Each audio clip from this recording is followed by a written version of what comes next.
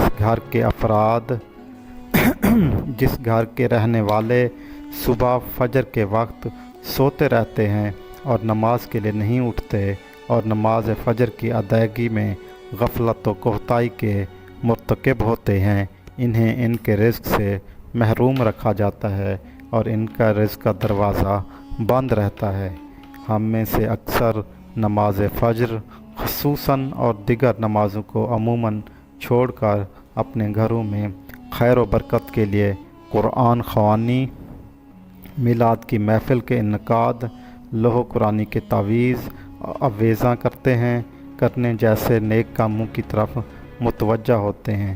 اس سے انکار نہیں کہ بلا شبہ ان تمام کارہائے خیر میں برکت کا عنصر موجود ہے، لیکن قرآن خوانی، محفل میلاد، لوح قرآنی کے نقش گھر میں آویزاں کرنے سے خیر و برکت کا ہونا نماز کی ادائیگی سے مشروط ہے۔ آپ یہ تمام عمل ضرور کریں۔ ہم آپ کو ہرگز ان سے نہیں روکتے۔ ہماری بات کرنے کا ہرگز مطلب نہیں ہے کہ آپ یہ چیزیں نہ کریں۔ ہمارا کوئی اس طرف اشارہ نہیں ہے۔ ان سے ضرور گھر میں برکت اور واقعی یہ چیزیں ہوتی ہیں، لیکن اس کے ساتھ ساتھ آپ نماز کی بھی ادائیگی کریں۔ اگر آپ نماز کی ادائیگی نہیں کریں، کیونکہ حضور صلی اللہ علیہ وسلم کا فرمان بھی ہے کہ نماز آنکھوں کی ٹھنڈک ہے، تو دیکھیں اتنی آپ بڑی چیز اگر چھوڑ دیں گے اور باقی آپ چیزیں کریں گے تو آپ اس کا فیصلہ میں آپ پہ چھوڑتا ہوں کہ آپ خود اس کا فیصلہ کریں۔ اللہ کی تمام نعمتیں، برکتوں اور رزق کے ذرائع نماز کی ادائیگی سے ہی بہتے ہیں۔ اس کے ساتھ یہ امر بھی اہم ہے کہ فجر کے علاوہ بقیہ 4 نمازوں میں بھی خیر و برکت نماز و فجر کی ادائیگی سے مشروط ہے، کیونکہ خیر و برکت کا آغاز نماز فجر کی ادائیگی سے ہی ہوتا ہے۔ یاد رکھیے، نماز فجر کی کوتاہی، غفلت اور نماز نہ پڑھنا گھر کی نحوست کی علامت کا آغاز ہے۔ رسول اللہ صلی اللہ علیہ وآلہ وسلم نے ایسے مسلمانوں کو خبیث اور منافق قرار دیا۔ آپ صلی اللہ علیہ وآلہ وسلم نے فرمایا، ایسے شخص کو میرا دل چاہتا ہے کہ آگ لگا کر جلا دوں۔ ناظرین، کبھی آپ کے ذہن میں یہ سوال آیا ہے کہ اللہ نے ہمیں فجر کے وقت جاگنے کا حکم کیوں دیا؟ کیا فجر کا وقت صرف نماز پڑھنے کا وقت ہوتا ہے؟ کیا اس وقت کے پیچھے ایک راز پوشیدہ ہے؟ وہ راز کیا ہے؟ اس راز کو جاننے سے پہلے ضروری ہے کہ ہم نماز کے بارے میں جانیں، جو ہم پر دن میں 5 مرتبہ فرض کی گئی ہے، اور یہ 5 نمازیں کس طرح فرض ہوئی، اس کے پیچھے بھی ایک شاندار وجہ ہے، جس وجہ کا مظاہرہ سفر معراج میں اس وقت ہوا جب حضرت محمد مصطفیٰ صلی اللہ علیہ وآلہ وسلم سے ملاقات کے لیے وقت کے انتہائی مختصر حصے میں 7ویں آسمان سے بھی آگے تشریف لے گئے۔ اس رات اللہ تعالیٰ نے ایک خاص پس منظر میں اپنے حبیب رحمت العالمین صلی اللہ علیہ وآلہ وسلم کو آسمان پر بلایا اور اپنے خصوصی انعامات سے نوازا۔ اس مبارک سفر میں اللہ تعالیٰ نے اپنے قرب خاص سے نوازا، انبیاء اکرام سے ملاقاتیں کروائی، جنت و جہنم کا مشاہدہ کرایا، اور نیکیوں کے اجر و ثواب اور برائیوں کے انجام اور عذاب کا نظارہ کروایا۔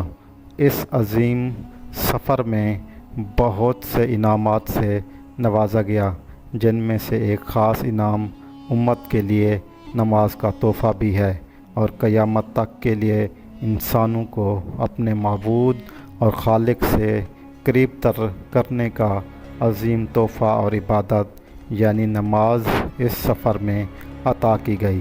معراج کی رات جب آپ صلی اللہ علیہ وآلہ وسلم کو 50 نمازوں کا حکم دیا گیا تو حضرت موسیٰ علیہ السلام کے کہنے پر آپ نے اللہ سے ان